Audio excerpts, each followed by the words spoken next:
Jatuh 2 kali karena pukulan Aska, Vicky Prasetyo akhirnya menyerah kalah. Pertandingan tinju antara Aska Kobuzer dan Vicky Prasetyo dilaksanakan pada Kamis 31 Maret 2022 di YouTube Deddy Kobuzer.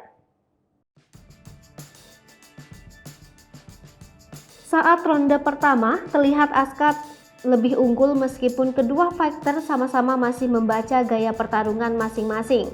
Aska terlihat menyerang dengan kombinasi pukulan pada Vicky yang mundur menunggu timing yang tepat. Vicky yang terus ditekan dan dipojokkan di sudut ring sempat terjatuh karena terpeleset.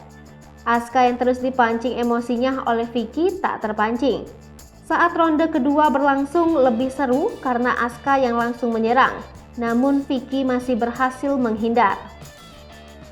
Vicky akhirnya terjatuh oleh back spinning fist Aska, namun ia masih bisa bangkit. Meskipun Vicky memancing emosi, namun Aska tak terpancing. Vicky pun jatuh kedua kalinya karena uppercut Aska. Namun hitungan 8, ia masih bangkit melanjutkan pertandingan. Bahkan Vicky masih bisa melawan dengan pukulan balasan di akhir ronde. Namun, Vicky sempat meminta waktu tambahan pada mulai ronde ketiga gara-gara cedera di lutut. Sampai akhirnya Vicky dinyatakan kalah TKO gara-gara tak bisa melanjutkan pertandingan karena cederanya. Sebelumnya dikutip dari tayangan YouTube Cumi Cumi, Kamis 31 Maret 2022, Aska terang-terangan membeberkan strateginya untuk melawan Vicky Prasetyo. Namun Vicky Prasetyo banyak mendapat pujian karena bisa bertahan dan bertanding serius melawan Aska. Aska Kobuzer menyebut dirinya hanya akan bermain-main di ronde pertama melawan Vicky.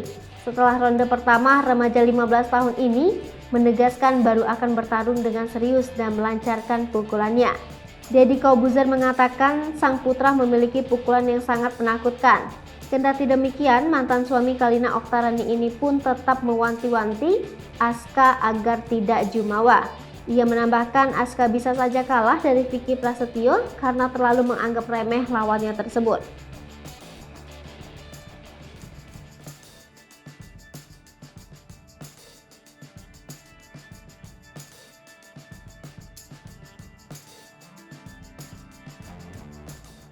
Hai pemirsa Sri Popo TV, jangan lupa komen, like, dan subscribe, serta tonton terus berita-berita terupdate